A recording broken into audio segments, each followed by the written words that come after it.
Bienvenue dans ce documentaire immersif sur l'un des tueurs en série les plus glaçants et méconnus du XXIe siècle, Israel Keyes. Pendant près de 15 ans, cet homme a traqué, tué et disparu sans laisser de traces. Ni gloire, ni revendication, juste le silence. Dans cette vidéo, nous allons remonter son parcours depuis son enfance jusqu'à ses crimes les plus macabres. Préparez-vous à découvrir un esprit froid, organisé et totalement imprévisible.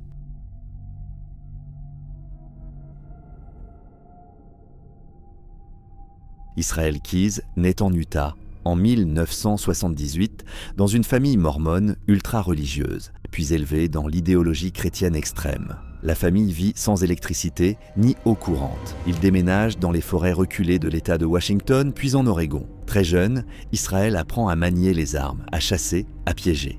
Il montre déjà des signes inquiétants, torture d'animaux, fascination pour le sang. Mais dans cet environnement isolé, personne ne remarque ou ne veut remarquer sa dérive.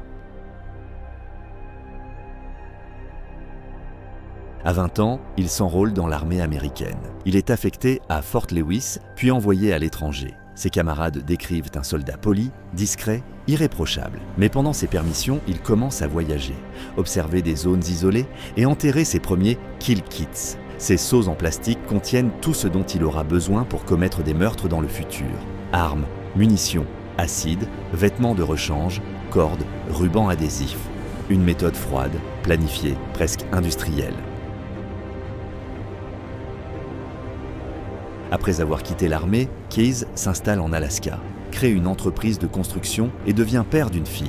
Mais derrière cette façade, il voyage à travers les États-Unis. Il ne tue pas sur un coup de tête. Il planifie, observe, enterre des kits des mois à l'avance. Il choisit ses victimes au hasard. Par exemple, il entre dans la maison de Bill et Lorraine Currier en 2011, qu'il ne connaît pas. Il les enlève, les emmène dans une maison abandonnée et les tue sauvagement. Il s'assure de ne laisser aucune trace. Il jette les armes, change de vêtements, repart comme si de rien n'était. Leurs corps ne seront jamais retrouvés.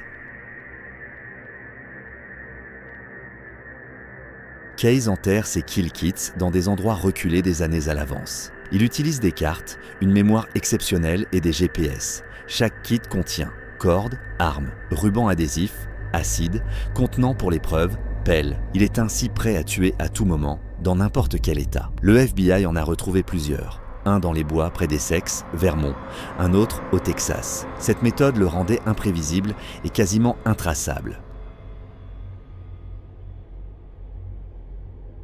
Le 1er février 2012, Keyes kidnappe Samantha Koenig, 18 ans, à son kiosque de café. Il la contraint sous la menace d'une arme. Il la garde vivante une nuit dans un abri chez lui, puis la tue. Il part ensuite en croisière avec sa fille pendant 2 semaines. À son retour, il maquille son cadavre, la photographie et envoie une demande de rançon donnant l'illusion qu'elle est née de toujours en vie.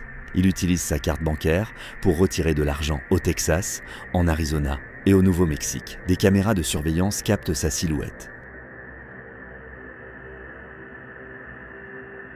La police pense d'abord qu'il s'agit d'une fugue. Il change d'avis en visionnant la vidéo de surveillance. Plusieurs retraits d'argent avec la carte de Samantha sont enregistrés par les caméras. La police sait que le suspect porte une cagoule et qu'il conduit une Ford blanche. Les retraits effectués dans plusieurs États permettent de suivre son itinéraire. Le FBI lance une alerte multi-États.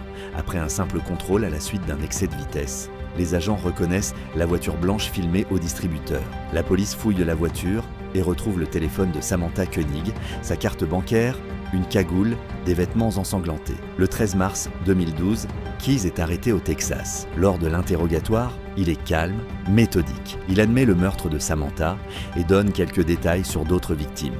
Mais il contrôle tout, il exige que son nom ne soit pas médiatisé, il veut que sa fille soit épargnée. Il ne livre ses aveux qu'en échange de certaines conditions. Il laisse entendre qu'il y a eu au moins 11 meurtres, mais ne confirme pas tous les détails. Keyes ne correspond à aucun profil classique. Il ne tue pas dans une région spécifique. Il ne cible pas une catégorie de victimes. Il change de méthode à chaque fois. Parfois, il les étrangle. D'autres fois, il les tue avec des outils ou les noie. Il efface systématiquement les preuves.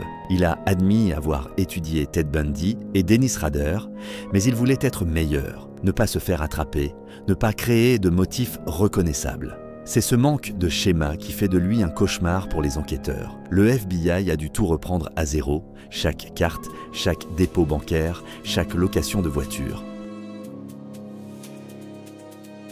Après son arrestation, il est extradé en Alaska, où l'enquête sur la disparition de Samantha Koenig est en cours. Il est formellement accusé d'enlèvement et est placé sous haute surveillance. Il risque la peine capitale.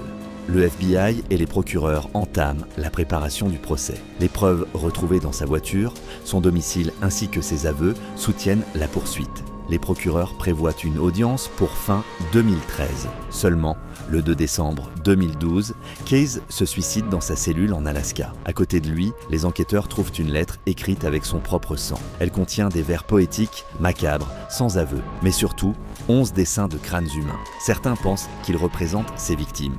D'autres pensent qu'il y en a bien plus. Son suicide met fin à toute possibilité d'aveu complet. Les familles de victimes présumées s'y restent sans réponse. Le FBI continue d'enquêter. Plusieurs affaires non résolues dans le nord-est des États-Unis pourraient être liées à Case. Ils ont retrouvé ses itinéraires, ses réservations d'hôtels, ses retraites bancaires. Mais il reste trop de zones d'ombre. Les agents croient qu'il a tué au Canada, peut-être au Mexique. Le FBI pense que 11 victimes ont été tuées par Case, mais seulement 3 sont confirmées. Aujourd'hui, Case est étudié dans les académies de criminologie comme un tueur unique, méthodique, patient et profondément dangereux. Israel Keyes reste une énigme. Il a tout fait pour rester invisible, pour ne jamais devenir célèbre. Mais ce silence, ce vide autour de ses actes, est peut-être ce qu'il y a de plus terrifiant. Un tueur sans cause, sans trace, sans émotion. Peut-être le tueur parfait, peut-être pas le seul.